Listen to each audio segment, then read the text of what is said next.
ఇప్పటివరకు సందీప్ రెడ్డి వంగ చేసిన సినిమాలు ఒక ఎత్తైతే ప్రభాస్ స్పిరిట్ మరో ఎత్తు అనేలా రాబోతోంది. చెప్పాలంటే అనిమల్లో సందీప్ చూపించిన వైలెన్స్ జస్ట్ శాంపిల్ మాత్రమే. అందులోనూ first time Prabhas powerful police ఆఫీసర్గా కనిపించబోతున్నాడు.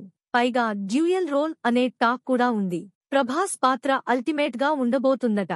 ఇప్పటివరకు చూడని విధంగా ప్రభాస్ ని సరికొత్త కోణంలో చూపించబోతున్నాడట సందీప్ రెడ్డి. అందుకే స్పిరిట్ ఎప్పుడొచ్చినా సరే బాక్సాఫీస్ దగ్గర వసూళ్ల ఊచకోత కోస్తుందని ట్రేడ్ వర్గాలు లెక్కలు వేసుకుంటున్నాయి.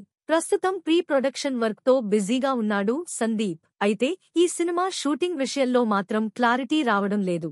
వాస్తవానికైతే గతేడాది చివర్లోనే స్పిరిట్ సెట్స్ పైకి వెళ్లాల్సి ఉంది. కానీ అనుకోని కారణాల వలన వాయిదా వేశారు. రాబోయే మార్చిలో ఈ సినిమాను పూజా కార్యక్రమాలతో లాంఛనంగా ప్రారంభించబోతున్నారట.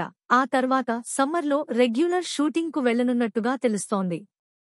తాజాగా ప్రభాస్తో లుక్ టెస్ట్ షూట్ గురించి సందీప్ డిస్కస్ చేసినట్టుగా సమాచారం.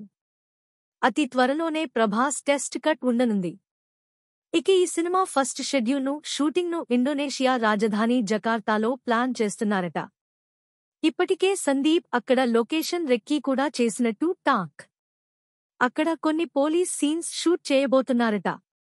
త్వరలోనే షూటింగ్తో అప్డేట్తో పాటు స్టార్ క్యాస్టింగ్ కు సంబంధించిన వివరాలు వెల్లడించనున్నారు మేకర్స్.